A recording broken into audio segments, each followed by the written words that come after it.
Welcome inside the final pre-sectional edition of the Scores Table. Brian Haenchen, Courtney Delks, Sabol, Danny Riego here with you. We're going to jump right into it today with our 4A South preview.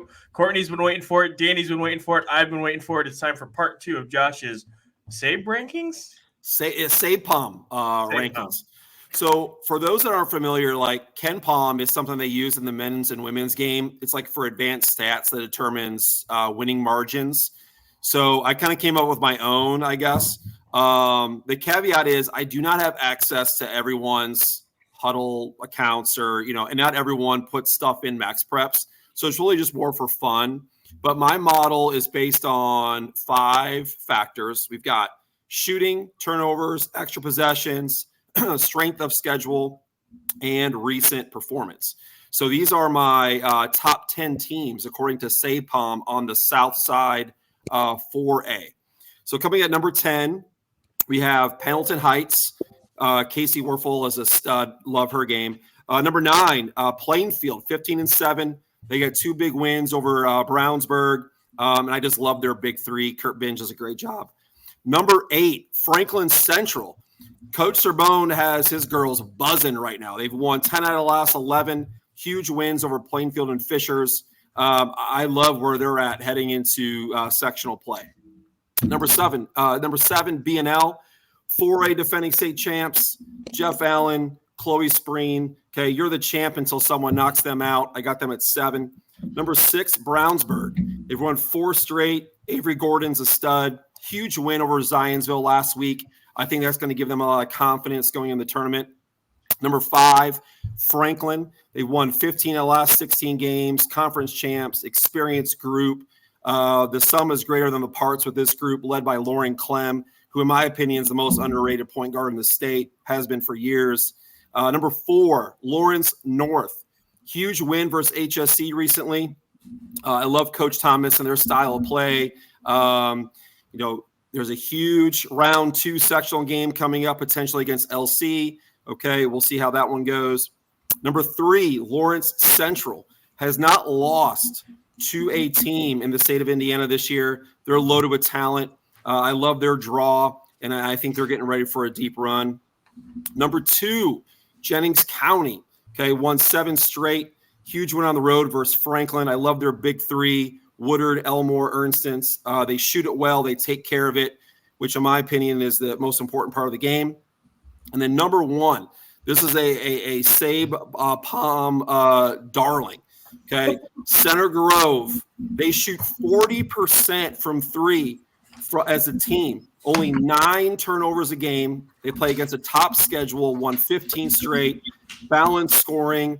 And I think what makes them the most dangerous is that no one cares who gets the credit.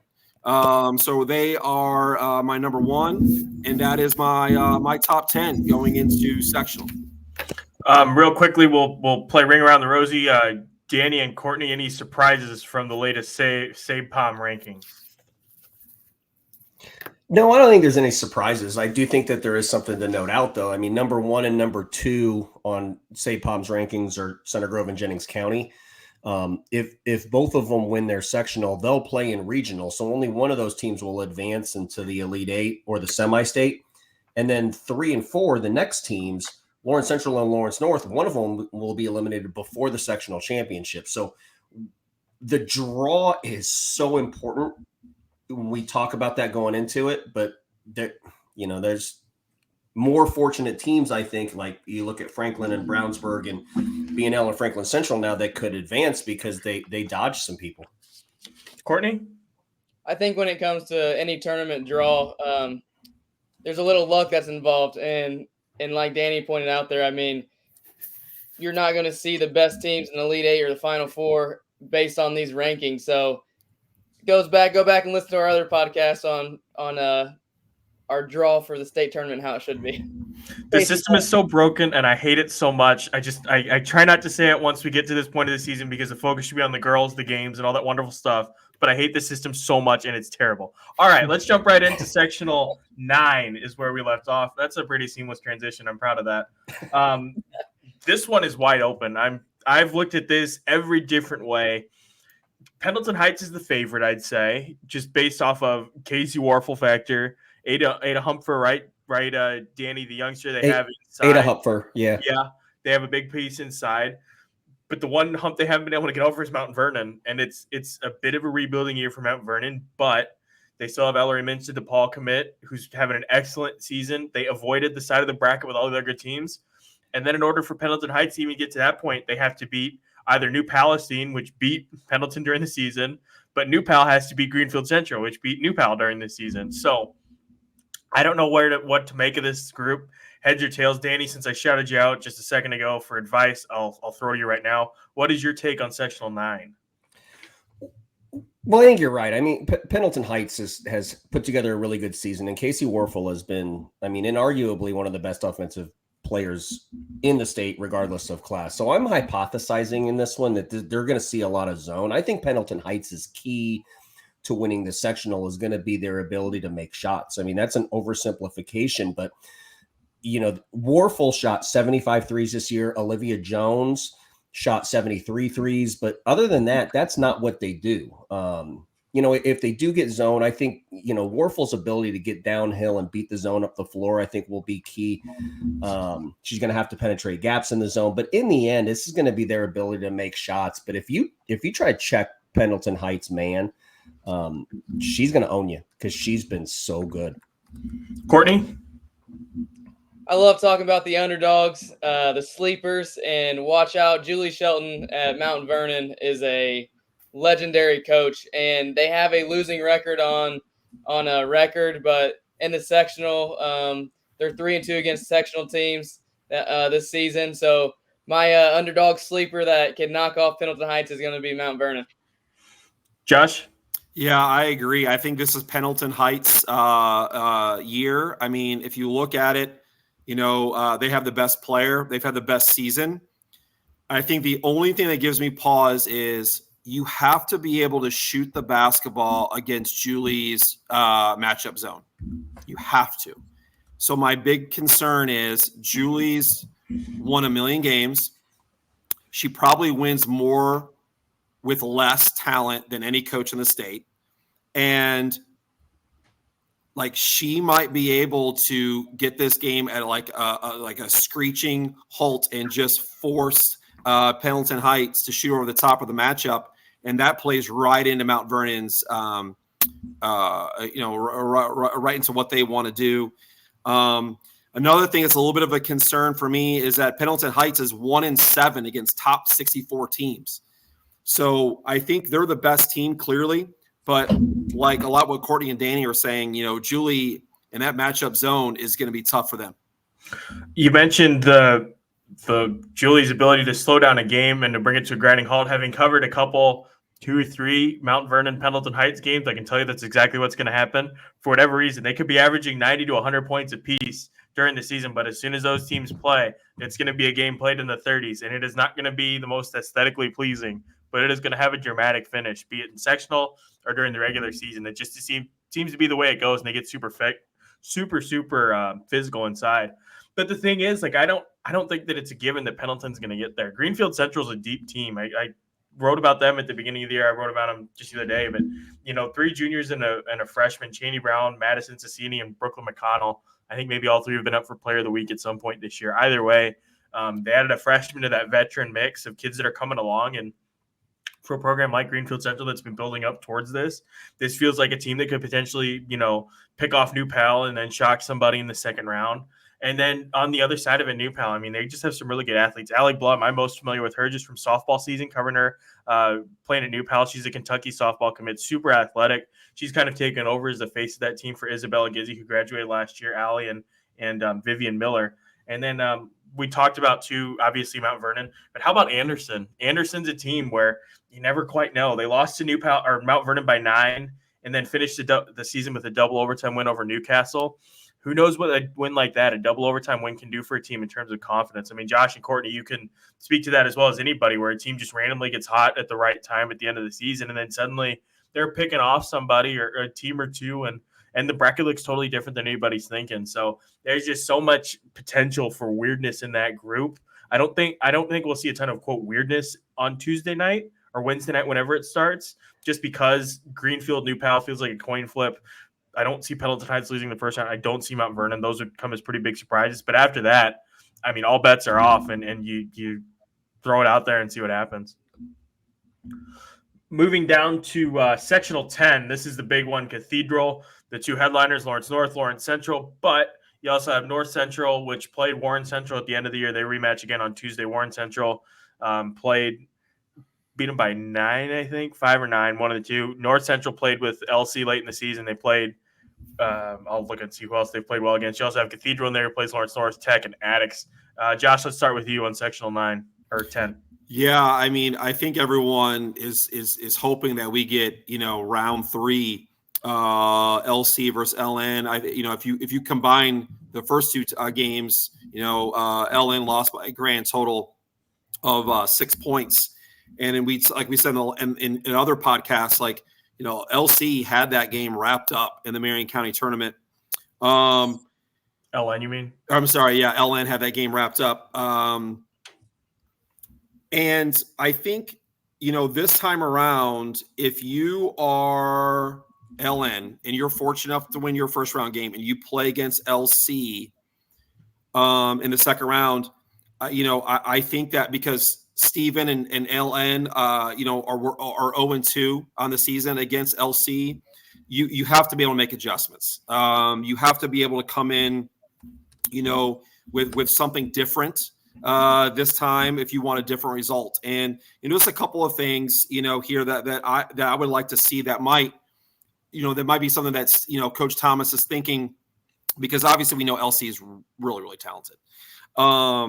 But press offense, right? Maybe stealing a couple of possessions on special teams this game. And I'd like to see Winston play a small ball 5 and let's just get out there and let's just run. I saw them do that a little bit when they played against Center Grove, and it seemed like they were a little bit more effective in that. But yeah, I mean, I think everyone's just hopefully gearing up for that, that round 3 matchup between LC and LN. Danny? Well, I think there's a direct relationship with how LN has performed against LC and their turnovers. So Josh alluded to, kind of the press offense. They played 8 quarters so far. Let's throw the first quarter of the quarterfinal county tournament out. Of those 7 quarters, Lawrence North has been better than Lawrence Central for a majority of those quarters. LC has just been better when it counts. And when they're in that odd front half court trap, it is really, really hurting them. But, Kaya Hurt and company, I mean, if they take care of the basketball, they've got a chance in this game. Well, of course they have a chance in the game, but you could even make the argument if they take care of the ball, they've been better because they're shooting it well. They're attacking it. Jemiah Thomas and Natalia Franklin provide balance on the inside. So they're complete. I don't know if there's any traps, necessarily that are out there in this sectional. I do think that this is looking like Lawrence Central versus Lawrence North. And yeah, like Josh said, I think we've all waited for kind of the third time around with all the marbles on the line.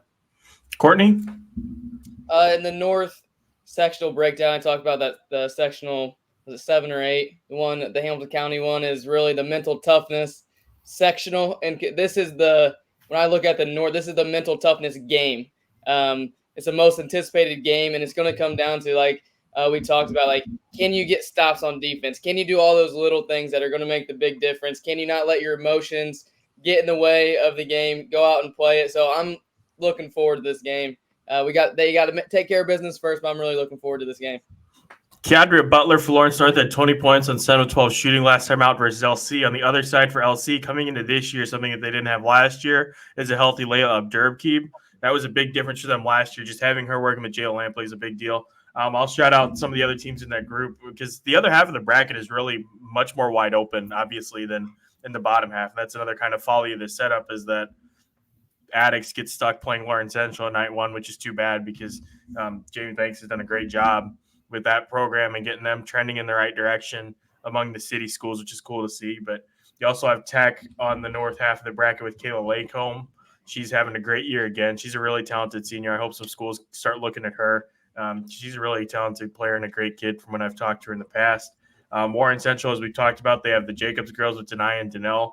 were both having fantastic seasons. I think maybe they could put a bit of a scare into Lawrence Central. And then North Central, they're under the radar because it's kind of a, they graduated a lot from last season. But they're a team that down the stretch started playing better. They hung with LC in a game, I think it was last Tuesday or the Tuesday before, that kind of surprised me. It was close after 3 quarters. Then going into the fourth quarter, they were hanging with them. They have some good players there, some good veteran leadership. So who knows? You get them in a one-game setting, anything can happen. And you pick the right night to play your best game of the season, and stranger things have happened. But that being said, I think I agree with everybody else here that this probably comes down to that semifinal Friday night. Also, Cathedral. We should mention Cathedral. They've had some trouble scoring the ball, so it'll be interesting to see where they're at. But again, a lot of seniors and a lot of multi-sport athletes between softball and soccer in that group, and that always counts for something in my book. Just a quick note before we move on Butler. It's not just the 20 that she had the last time out on 7-12 shooting against Lawrence Central. Like, she was, I believe, the best offensive output when they played Hamilton Southeastern. I mean, this kid has really matured into a huge scoring threat for them. And Kamara Mills coming off the injury too, I think is a little bit interesting. Her ability to score the ball the first time they played was the difference. But where I'm going with this isn't just a Lampley Hurt Winston show. Like, somebody's going to play a huge role in this third time around. And we don't know if it's going to be a Jemiah Thomas. We don't know if it's going to be a Mariah Garrett or an Anaya McKenzie, but there's so much talent on both ends of those floors. Don't be surprised if there's a name that we haven't mentioned very much that is the complete difference in that game. Yeah, and just to add on to that, like, I think Courtney's exactly right. Like, it's going to be the mental side of this, because, like, if I'm LC, I'm feeling great if I'm coming into this tournament. I haven't lost to anyone in the state of Indiana this year. I've got probably the 2 best players on my team. And we've just been like steamrolling through people, and they shoot 35% from 3 too. So not only are they athletic and not only can they get up and down, but they shoot it pretty well. So if I'm LC, I've got a lot of confidence coming to this tournament. And if they can survive, the second round match against LN, they got a really good draw, moving forward. So, a lot to look forward to if you're LC, if you can get by LN in that second round matchup. Moving on to section 11, that's the Pike sectional. This one is also wide open. It feels like, where you have teams trending in different directions. Like Pike, for instance, came off scoring 70 against HSE. You have Ben Davis not Ben Davis. I'm sorry. I'm looking at the wrong section. I get my sectionals maxed up. You have Roncalli, which is 2-2 against the sectional, but has the cleanest path because it avoids Franklin Central. Franklin Central upset Fishers on Friday night and has won, I think, 10 of 11 coming in. You have Pike, like I mentioned before, they hung 70 on HSE. Ben Davis, you can never count them out no matter the situation or the circumstances. A wide open sectional. Courtney, let's start with you in this group. As I was studying the sectionals, you took the word right out of my mouth. Like, it's so wide open. I don't know these teams very, very well. I mean, I've played against a couple of them and know their programs and the history. I know that the Roncalis and Ben Davis, even though they're a little bit lower down in the sectional ranking, are really good teams. I know that Franklin Central is a really good team. So I mean, they're ranked number 8 in Josh's ranking. So, but even I'm going to go against Josh's rank. I think Franklin Central gets busted out of their sectional. That's my take on this one. I like it, Josh. Like you said, it's a toss-up. There's a lot of good teams that are in this tournament or in this sectional. Sorry. I think the thing for me right now is, I'm looking at Roncalli. I think, I guess they're the favorite. I mean, it's like I said, it's pretty close. But they're 1-8 against top 64 teams, and their best player is a freshman. And I don't know if they're trending in the right direction heading in this tournament. Where you look at Franklin Central, 2 huge wins, against Plainfield and Fishers. They won 10 out of 11, and they're also a year away. If you look at these players, Graves, Baker, Duval, their middle school is also loaded. I think they're actually a year early. But the way that they're playing right now, going into this tournament, I'd have a lot of confidence. And you got to remember, too, they play in the toughest conference in the state. So, when you lose against HSE, Zionsville, Noblesville, but then you bounce back with huge wins against Plainfield and Fishers with a young team, like, I don't know. I'd feel pretty good if I was Coach Sorbonne going into the tournament. I'll ask you a question, Danny, before I toss to you and let you be the first to chew on it. Just the favorite discussion, because it feels like Franklin Central and Roncalli are the favorites, but it feels like there's two different conversations to be had. Who's the favorite and who's the top team, if that makes sense. Like, it feels like Roncalli's probably the favorite just based on the path that they have, but Franklin Central's maybe the team to beat based on the fact that it's beaten Roncalli. It's also beaten Fishers, Plainfield. And you look at that run where it was some softer teams earlier on, some beatable teams, but then when it ramped up, they answered the call. And that was what's most impressive to me. But then on the other side too, I mean, you still got to shout out Roncalli for winning 3 out of 4 coming in. So I think there's maybe a split in the discussion there, a split in the discourse, but I'm curious to hear your thoughts. Well, you guys are right. I don't think there's a clear favorite in this one. Franklin Central is interesting because they also beat Roncalli head-to-head in January when they played. But, some of the unpredictability is the inconsistency of these teams, but it's also that, Josh had alluded to it. These teams are led by freshmen. I mean, we have no idea what to expect. I mean, Josh mentioned Elliot Leffler. I don't know by name, but Elliot Leffler, the freshman at Roncalli, Baker, and Duvall, he did mention. But Pike's best player their leading scorer is also a freshman. Sanaya Smith has really ascended. I think she's actually leading them in scoring now. So on the top side, if we do get Pike and Roncalli, like, yes, I like the growth of Sanaya Smith, but she's a freshman. I mean, she's little and she's electric and she's great, but we don't know what to expect from her. I really like Alexis Warren. I think she's built like a college basketball player, can finish with her left hand. She's a true post presence. And Keith Hollins this guy tries, man. Like, against HSE, after the draw had come out, like, he was coaching that game like it was the sectionals. So, but if we do get Roncalli and Franklin Central, which would be the chalk championship, Roncalli led Franklin Central when they played last in January by 10, 45-35 late in that game. And the reason why Franklin Central came back is Roncalli's inability to have an interior presence. Peyton Duvall, that was in a stretch where she had 3 games of over 18 points. There's another freshman for you. But that game really, through the first 3 quarters, looked like it was Roncalli's game, but Franklin Central won by 5. So I do think it's going to be the ability for these freshmen to make an impact early in the game. And I also would tell you, I think watch out for the post presence of Alexis Warren at Pike if they were to get by, or Peyton Duvall, the post player for Franklin Central, to really give Roncalli, everything they want. Because they are a guard team, like Lindsay and Cerny and Roscoe and Turk and Leffler. Like, they have guards that can make plays. Like, Claire Lindsay can make plays. So, those are my thoughts. I think it's probably Roncalli versus Franklin Central, though, for the championship.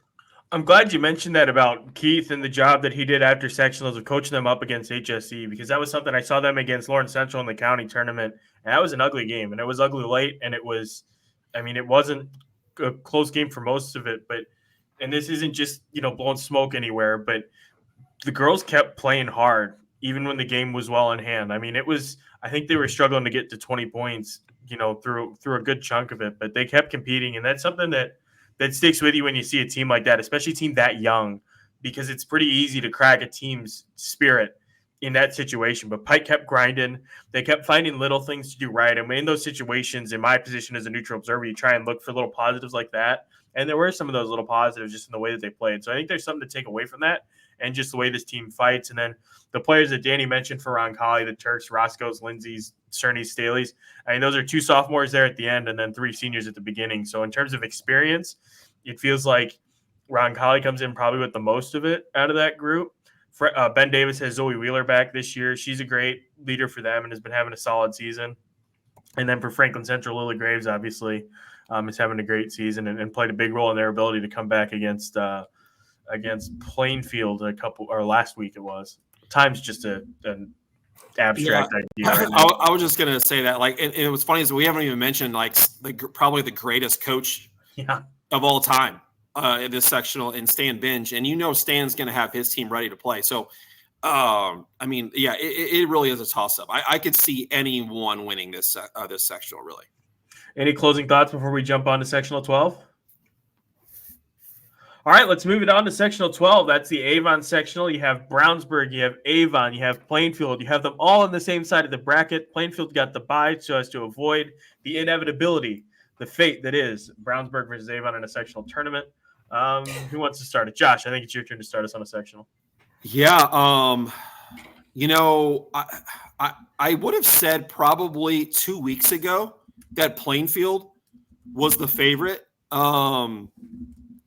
But the way that Brownsburg has been playing the last month, they're 7-3 since Christmas. They had a huge win against Zionsville the other night, which I think is just going to help their confidence. And they have the best player in Avery Gordon. So I would have said Plainfield was going to win this sectional 2 weeks ago, but I think I've changed my opinion. I think I'm going Brownsburg now. Now, obviously, I think it by Avon. Avon's no slouch, and then Plainfield has the bye. But I don't know if that's an advantage because other than Kayla Binge, Plainfield's very young. So now you're sitting 8-9 days, and then you got to get ready for Brownsburg or Avon. And Plainfield's also lost 3 out of their last 4. They have a very young team as well.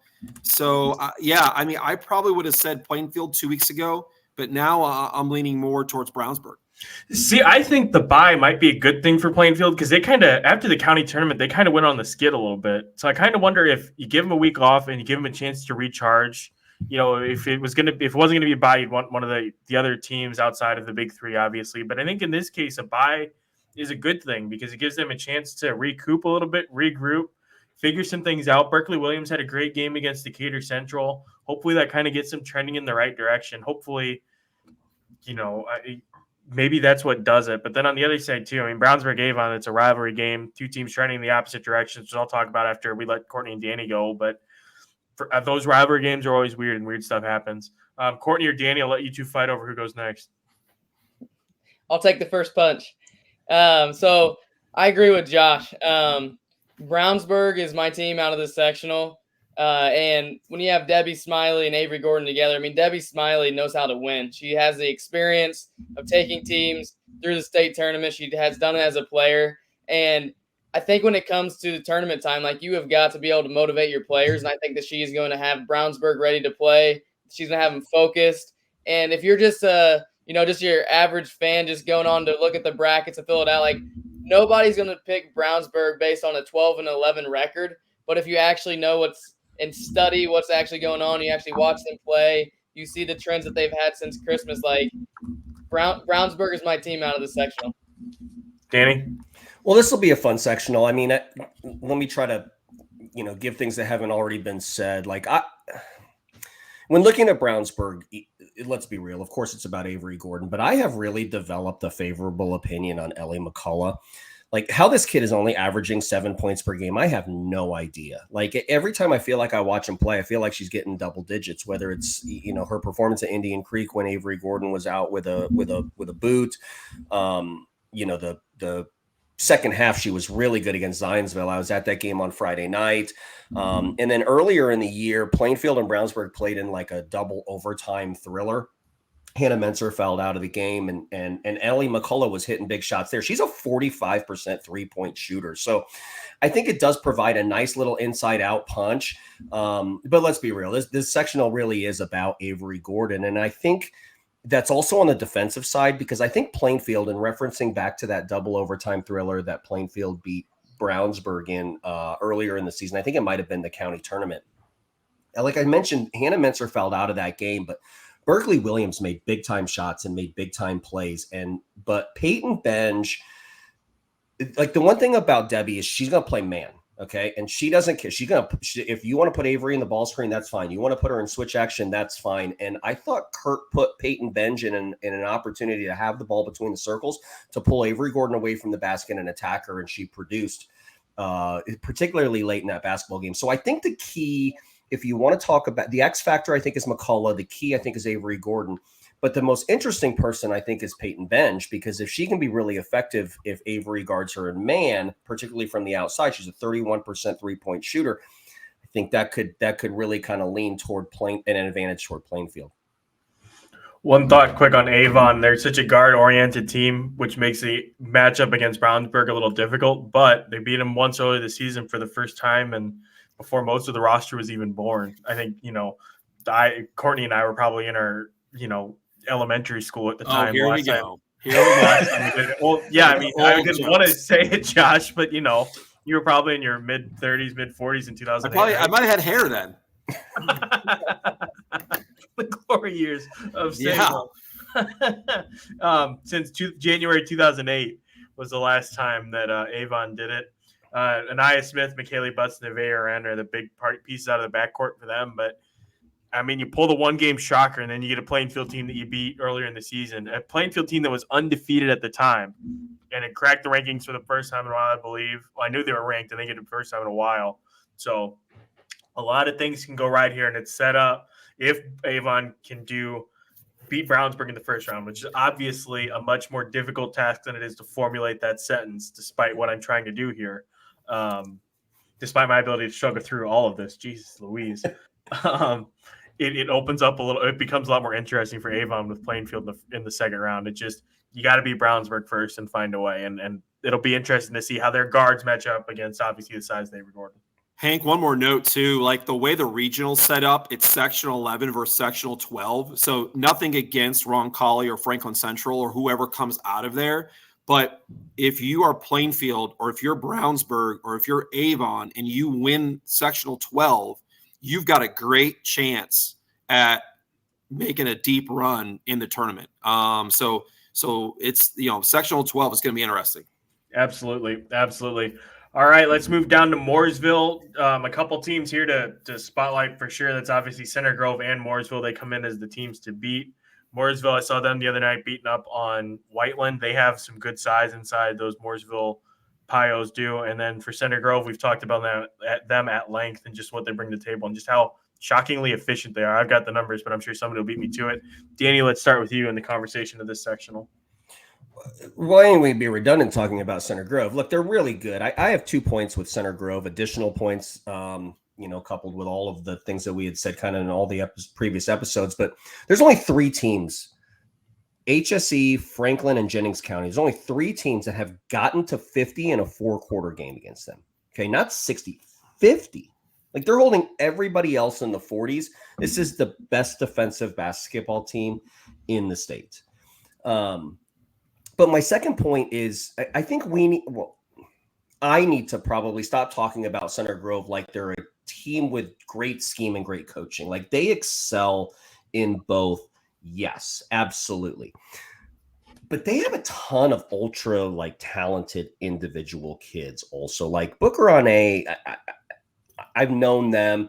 That they don't surprise me with how good they are and talented individually they are. Wirtz, you don't get to play at Villanova unless you've got some serious game. And she's played some of the best basketball that I've ever seen her play in the last 3 or 4 years. But Ava Grant and Lily Bischoff, 2 kids who I admittedly maybe didn't know a ton about or have a huge sample size of getting to watch them play. Like, these kids are both really, really skilled. So to me, Center Grove not only has great scheme, not only has great coaching, not only has some cohesion and all of the pieces that you need, but I think they have an overwhelming amount of talent too. So I think this is a very unbalanced sectional, and I think this sectional, all due respect to everybody else in it, and Hank will get into Mooresville and Bloomington North. I mean, good seasons by them, but in the end, I think this is going to be about Center Grove sharpening their axe for a potential regional matchup against Jennings County. I'd like to, and maybe at some point I will when I have a chance to breathe or sleep or whatever, I'd like to go back and look and just hear how our conversation about Center Grove has evolved. Because it felt like after game 1, it was Ava Grant. I remember I can probably talk about this. I talked about Ava Grant, Danny. Don't be stealing that was my call. Danny. Audrey and I were standing in the hallway after their season opener against Franklin Central, and Ava Grant had a great debut. And Audrey said, "This is the one kid that nobody's talking about that they're going to be talking about as the season goes on, because we've seen what she's done over the summer, and she had an awesome summer. Like, she's coming on really strong, and it's cool to see how that's come. Lily Bischoff, I think Josh was familiar with her, obviously, from his time as a coach back, however many decades ago it was. And then Rachel Wirtz, Danny, I'm glad you mentioned her. I mean, just her evolution over the late in the season, specifically like that HSE game, because obviously we were there. So maybe a little bit of recent bias, but I mean, she looked really good. And it's like the season as a whole, it's kind of like she's taking that step where it's like, you knew about Rachel Wirtz, but now it's like, about Rachel Wirtz. You have to know about Rachel Wirtz. And that's such a big advantage. And we'll get into it here in a bit. But with that Mooresville matchup specifically, she's going to play a starring role. She's going to be key if and when those teams play. Courtney, let's go to you and then Josh. I'm going to keep the center of the conversation on Center Grove and just talk about how scary they are as a team in a tournament setting, making a run in the state tournament. They're a veteran team. Seniors, juniors lead the team, and just their stat line. I mean, they average 14 points, 13 points, 12 points, 12 points, 8 points. When you have a team at any level that it's so balanced on scoring, that is a nightmare for the other team because and just knowing they don't care who gets the credit. So they're just going out and they're balling out. They are a scary, scary team. And not to mention they're the best defensive team. Everything that a coach wants and every team that a player wants to play on, Center Grove has it. So that's where my center of the conversation is going. They are a very scary basketball team.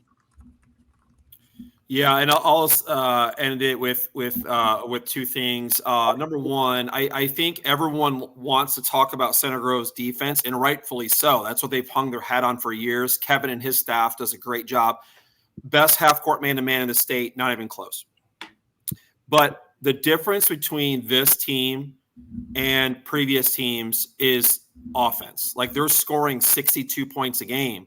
They used to beat you 43-41. That was their trademark, was winning in the 40s, slowing the pace down. And that's where they were the best. But I think now this year, the fact that Coach Suckmeyer has unleashed them, I think that's been the biggest difference. And then the second point I want to make is, let's not sleep on Mooresville. And the reason why I say that is because Coach Hurt, he's got a million wins. Okay. He's been doing this a very long time. And if you look at his track record, he is notorious for getting beat by 20, 30 points during the regular season. Then you match up again in the tournament, and next thing you know, there's 3 minutes left to play and the game's tied. And you're like, how did we get here? Okay. He is very, very good at that. I still think this obviously is Center Grove's sectional, but I do know that Coach Hurt will have Mooresville ready to go. The thing with Mooresville, and this has been a calling card for theirs over the years, is just the size that they have. They average 30 rebounds, 2 blocks a game. They have Rachel Harshman, Kaylin Bunch, and Randy Garinger inside. I mean, we saw it a little bit against Whiteland. I don't know how often they'll do it. I didn't have a chance to talk to Mark very much after the game, but 3 posts, they can do that. They usually run 2. I mean, that's some big size inside that they have that's going to give them an advantage over a lot of teams. So it'll be interesting to see how they deploy that and utilize. And then for a team like Center Grove, how do they attack it? They have Rachel Wirtz inside. We just talked about how does she match up with that size. Greenwood, I'll shout them out, and Martinsville as well before we talk about Bloomington North. Greenwood has Charlie Mayo, who's been having a great season. They won a buzzer beater with Mayo hitting I think she was fouled on a 3-point attempt a couple weeks ago where they stole the inbound, hit a 3, stole another inbound, got fouled, went to the line, won the game. So Greenwood's coming in with a little bit of swagger. So we'll see what they do. But Charlie Mayo's, again, is having a great season for them. And then Martinsville. How about Martinsville? They lost 28 coming into the season. They're 8-16 on the year. That's their most wins since 2020, 2021. So it's cool to see them turn things around over there. But Bloomington North could maybe be the one that spoils the party here. Not for maybe a Center Grove, but maybe for a Mooresville on that half of the bracket. Let me make sure that I have the bracket correct in my brain. I do. Bloomington North could be a team that upsets the apple cart a little bit with the Robinold kid. They have Mia Robinold, a senior, and then the junior Ava. They're a team where, you have an off night against them and they can pick you off because they have some talent, some athleticism over there down Bloomington way. So maybe a little bit of intrigue on some of the other games, but it feels like this is Center Grove's bracket to lose. And I think we all agree on that front. Josh, how do you beat them? It's a great question. You cannot beat them at their own game. Like if you're going to go low possession, slow pace, half court game, you got no chance. I saw Lawrence North try to do that, lost by double digits. I saw Jennings County try to do it. They were down by double digits, and then Jennings County rallied a little bit, but the game never really felt close. Okay. If you want to beat Center Grove, okay, you need to make their guards uncomfortable.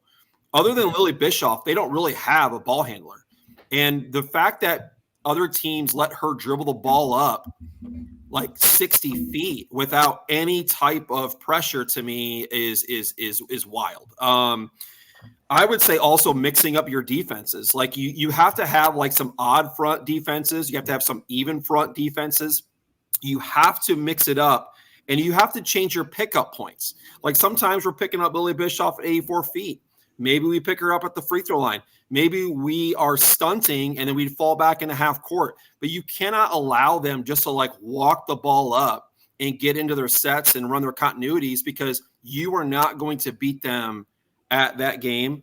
And I would also say the other thing too, and Danny, you and I have talked about this a lot. If you're not making shots against the pack line, you got no chance. So None. To me, I would say three things, okay?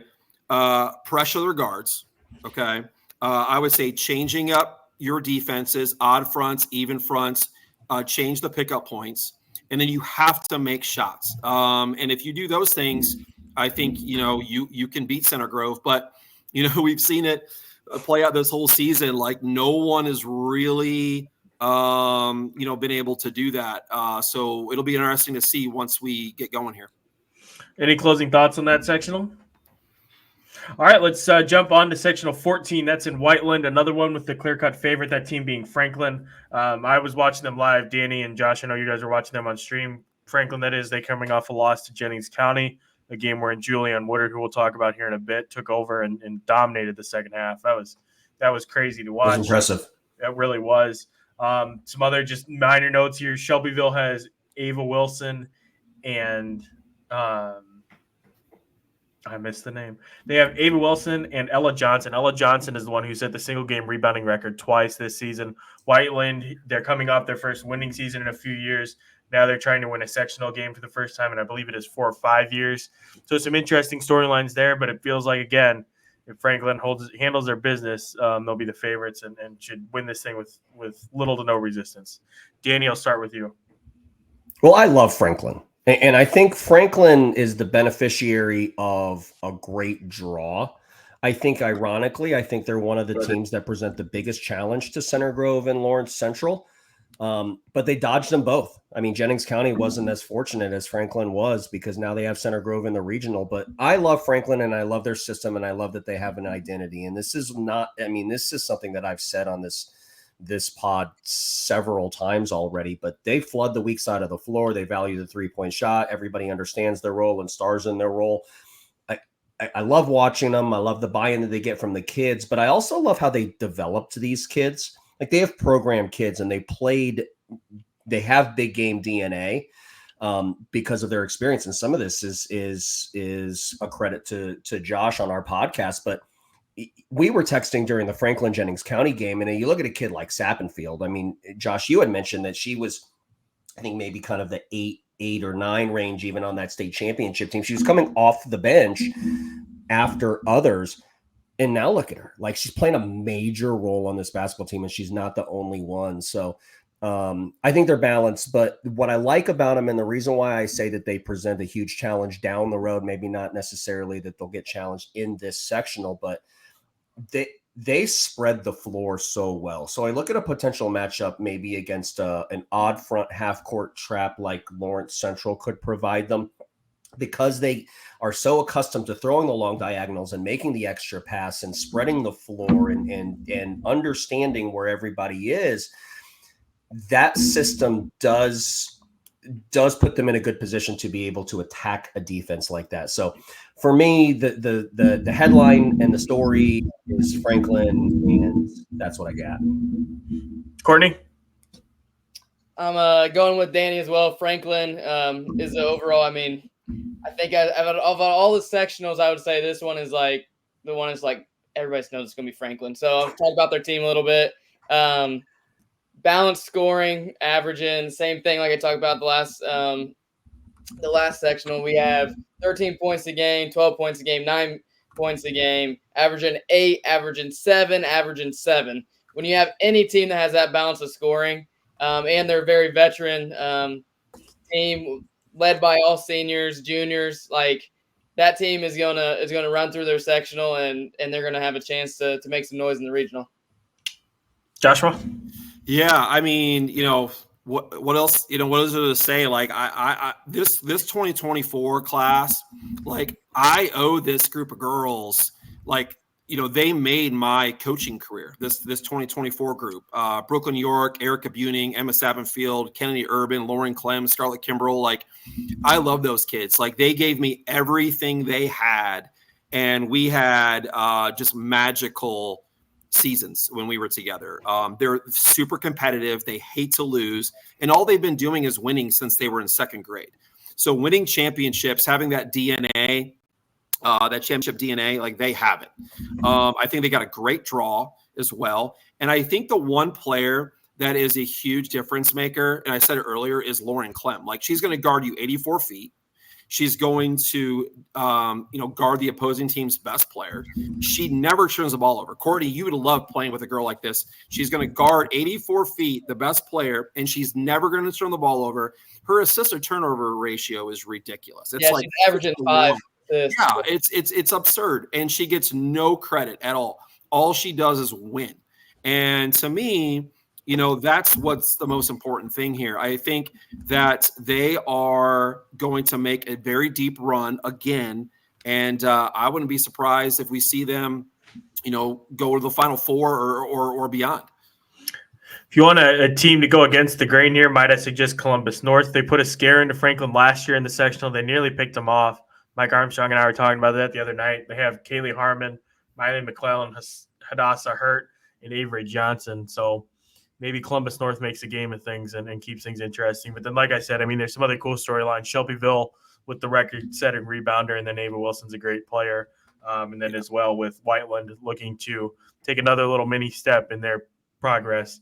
And I would add to that too, like Brett White and Ron Patberg down there at Columbus North, they do a great job. Like, they're always going to have their teams ready to play. So it always makes you a little bit nervous going against teams like that, because that as a coach, you're going to have to be on top of your game. Well, Columbus North played Franklin earlier, and if you go back to John Harrell's website and look, I mean, you might be underwhelmed to see that Columbus North didn't really put up much of a fight in that game. But Hank brought up Kaylee Harmon and Ava Wilson, two of their contributing guards, Kaylee Harmon being their starting point guard. Those kids are freshmen, 2027. So, I mean, that was like forever ago that they played Franklin. And so what I'm saying is Harmon's going to be different. Josh's second point, I watched Columbus North play a box and one against Jennings County. Like, they're going to try, like Coach White and Coach Patberg, they're going to try. And maybe it works, maybe it doesn't, but they're going to give Franklin something that maybe they weren't ready for. That box and one, by the way, against Jennings County wasn't against Woodard. It was against Molly Ernstis. So that was pretty unpredictable too. So yeah, I'm with you, Hank, on Columbus North. Good tradition there too. State champ in 2015 with Allie Patberg. Tough draw for them with getting Franklin in the second round, more than likely, but we'll see what happens. Like I said, maybe they'll make a game of things. Let's move down to sectional 15, and that is the Floyd Central sectional. It feels like it would only be fitting to get Bedford, North Lawrence, and Jennings County in the final. But gentlemen and Courtney, that's by no means a guarantee. I mean, Silver Creek's in there. Jeffersonville's been having a decent season. Floyd Central's having a decent season.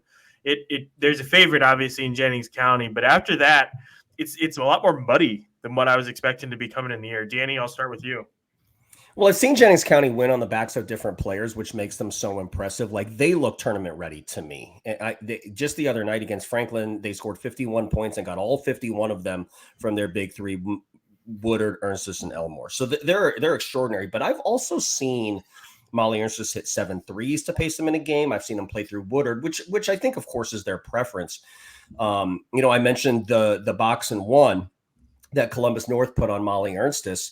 That allowed kids like Olivia Elmore and McIntosh to make plays and get primary looks. But on the bottom half of that bracket, Hank talked about how it's muddy down there. Bedford, North Lawrence, and Silver Creek figure to play for the right to challenge Jennings County for the sectional title. And back in the middle of December, these two teams played at BNL. And I hate for these teams that I have to bring this up, but it was a forgettable 31-28 game. And Chloe was the only player out of her and Brooklyn Wren and Madison Bailey and Emma Shane to get into double figures. What? Did I freeze there? No, you're good. No, you're still here. Oh, sorry. Okay. But that game, 31-28, there were a ton of missed shots, ton of missed threes. But since that game, Silver Creek has won 11 straight games. And so, I randomly picked the Princeton game to watch to see if they looked more fluid offensively. I've seen them live against Jennings County. I saw it on stream against BNL, and they do. I think they look like a different basketball team than the one that played 31-28. But BNL Silver Creek is going to come down to Chloe Spreen, and she looks explosive, by the way. She looks great. She looks like she has a quicker first step. She looks like she's been in the weight room. But I think Silver Creek is scorching hot going into that game, and I think it's more of a scary step for BNL to have to take. And the draw was really important here because now Bedford North Lawrence, and going after their 12th straight sectional, now has to go through Silver Creek and Jennings County, which can be very tough. So I think the bottom half of that bracket, before we really get into Jennings County and their deep tournament run, we got to sort some things out between BNL and Silver Creek, because that's not a buy for BNL at all. Floyd Central, by the way, beat Silver Creek 50-45 Yes, during the regular season. So I don't know if that's necessarily a foregone conclusion that it'll be BNL Silver Creek. So I mean, that'll be interesting to see. I'm not as well versed on Floyd Central as I should be, because the South is obviously so Indy area heavy. I don't have as much of a chance to dive deep on some of those teams, but I don't know. Just on paper and in talking to some other coaches around there, it seems like maybe there could be some of the potential for drama and chaos and parity down Floyd Central way. Courtney, what do you think?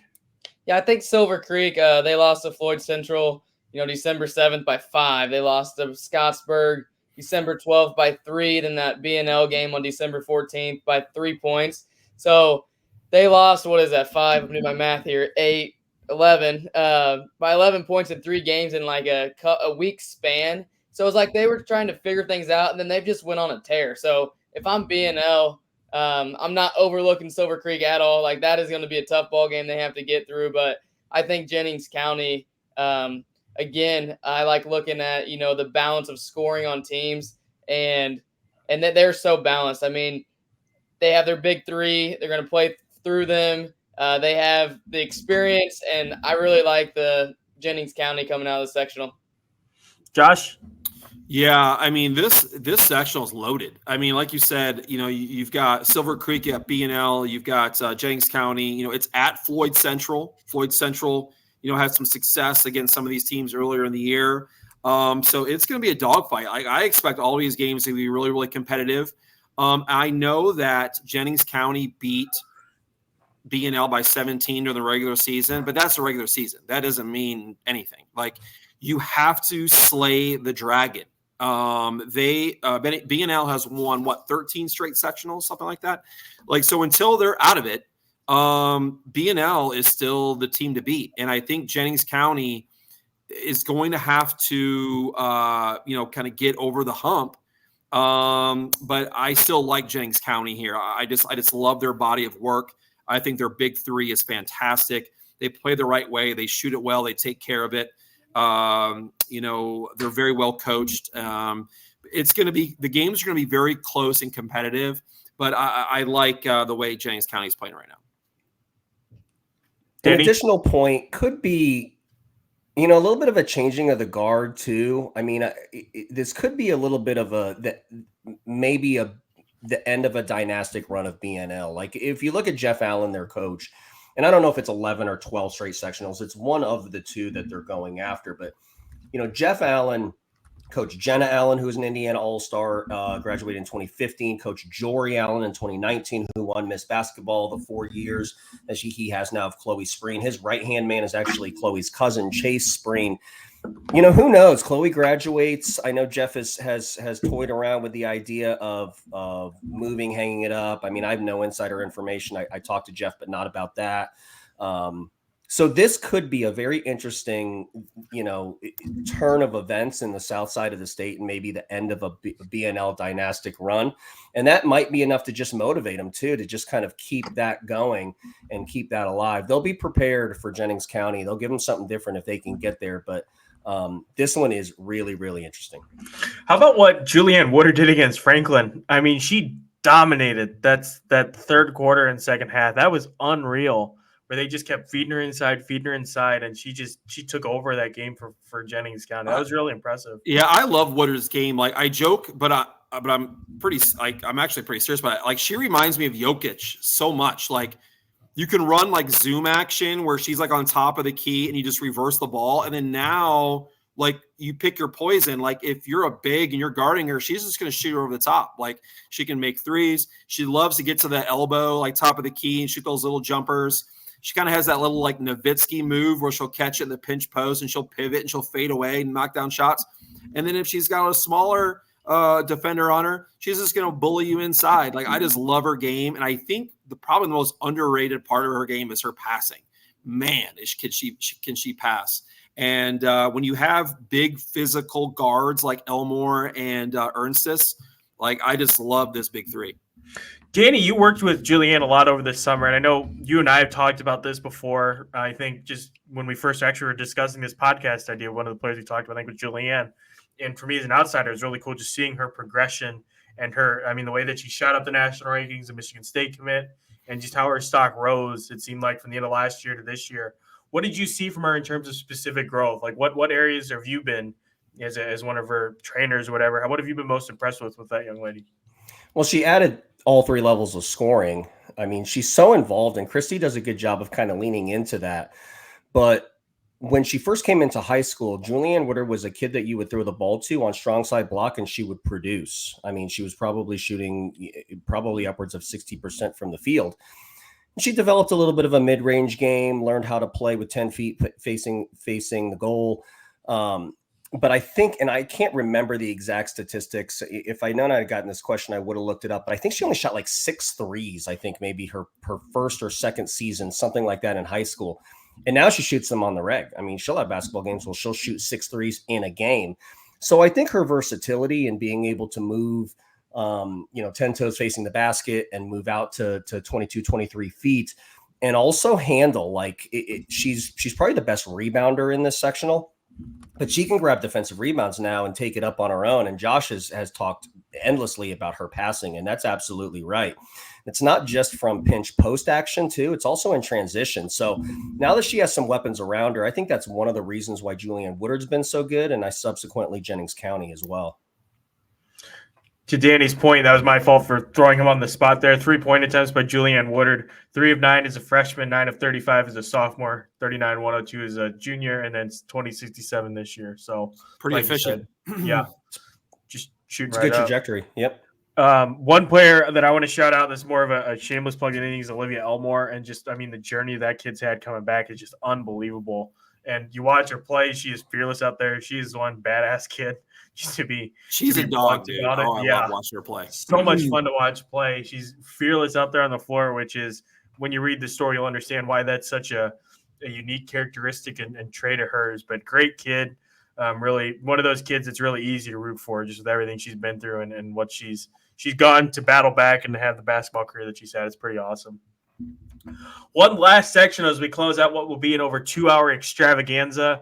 Josh, hey, we're at 59 minutes, baby. We're right in our wheelhouse. I know. That's right. The last sectional, as I try to pull up my screen. Danny, do you know where it is? I do. It's in Evansville Harrison. Yeah. I put myself on the spot. You have Harrison versus North in the battle of the Evansville schools. Evansville Central, which has the best record at 18-5, playing Jasper 17-7. Then you have Reitz and Castle rounding it out. I'll just toss it out there, gentlemen, and Courtney. Courtney, I'll let you start, or Josh, if you're going to start, whichever one of you guys wants to go. Yeah, I think that this is very similar to I think it was sectional, like the sectional that I think it was sectional 11. Like it's a toss up. Like there's a lot of different teams here that could win this. You got Castle, you got Evansville Central, Evansville Wrights, Evansville North. I think on Sagarin they're all separated by 4 points. So it really could be any of those teams I just mentioned. But if you look at Castle's pedigree and Coach Bob Meyer, like they have a history of winning this sectional and getting to the regional. So in my opinion, when you have 4 teams that are separated by 4 points in the Sagarin, I'm gonna lean on the program and the coach that has done it multiple times. So I like Castle here. Courtney? I agree. I like Castle. I like Castle because of the strength of schedule that they've had, the teams they've played coming up from. I had to look up where Castle was in Newburgh, Indiana, in case anybody cares. But they played against Fishers, Lawrence North, Carmel, Zionsville, and all those games, like they were within 10 points. Bedford, North Lawrence. So all those games were within 10. So I'm taking Castle just because of their strength of schedule and what they've done during the regular season to prepare for 0-0 going into the tournament, new season, I like to call it. I think they're prepared, the most prepared team out of that sectional. Yeah, and they beat B&L too. So, I mean, that's, something to be said for that. Mm-hmm. I'm not sure I don't like Evansville Central in this sectional. I mean, they have a kid by the name of Maddie Shirley, who's a heck of a player. And to kind of keep going along with the Jeff Allen lines, he told me in casual conversation that he thinks that Maddie Shirley is the next Julianne Woodard down on the south side of the state. And that is unbelievably super high praise coming from the future Hall of Fame coach there. But she's really good. She got her first Division I offer at Central Michigan. You need not see the connection between Jenna Allen and Jeff Allen to see that what he really thinks about her. But I will point out that if Evansville Central can get by Castle on Friday night and win the sectional, if we look at Franklin and their loss to Jennings County, there was a halftime adjustment where Christy Sigler seemed to really play through Julianne Woodard in the center of the floor and really try to isolate Erica and really isolate Kimbrell and some of those players on Franklin. If Maddie Shirley can put together a Julianne Woodard kind of performance, I don't think we can naturally say that if Franklin gets out of the sectional and Evansville Central gets out of the sectional, that's a walk in the park into the Elite Eight for Franklin, because if Maddie Shirley can be effective in the middle of the floor like Woodard would be, I do think that that's a difficult one. So I think Evansville Central is the team to look out for me down there. Any closing thoughts on the final section before I put everybody on the spot with the favorite question that I never have to answer? Yeah, real quick, if you look at the regional pairings, you've got sectional 13 versus 15. So that's a potential Center Grove, Jennings County matchup in the regional.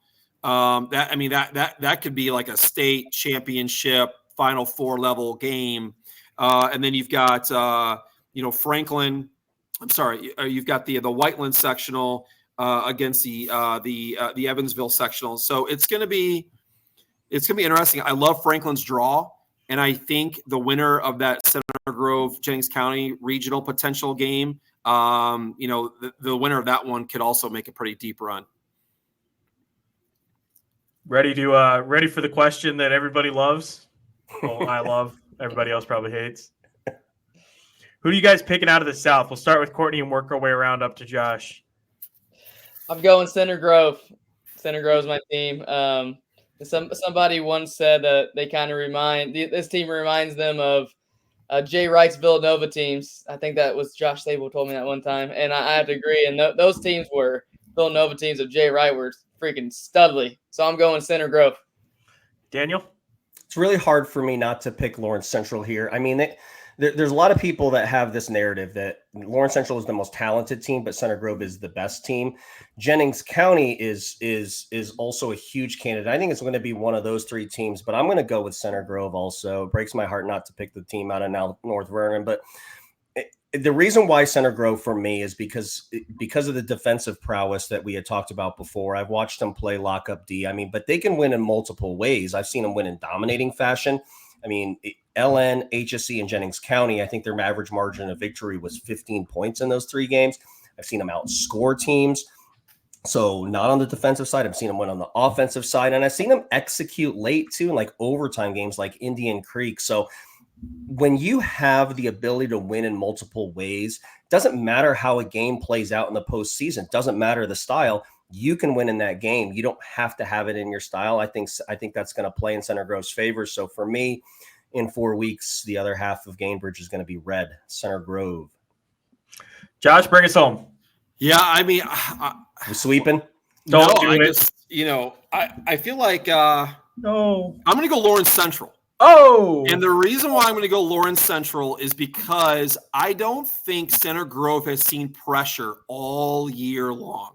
They have not seen pressure. They have not seen a fast play, a pace of game.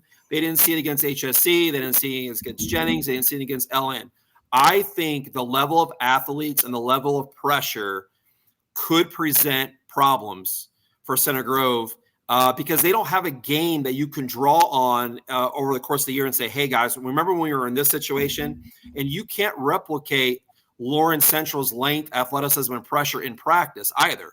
So if they don't see that until the semi-state or what have you, that could be a problem for Center Grove. So I'm going to go LC.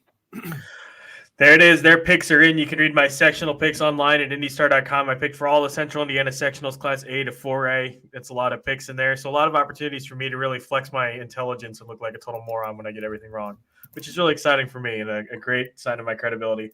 But yeah, you can read all that. You can watch this video. If you missed it, we have our North preview up online. We spent an hour breaking down the North side of the bracket, similar fashion. Yeah, everything you'd ask for and more. We'll have games. I'll post the game plans each day. I'll be all over the place. We're going to have live post-game shows in some form or fashion every night, probably around 10:30, depending on when all the action wraps up. It'll be me. It'll be whoever's able to join us from our normal days, plus some guests from around the state to break down games.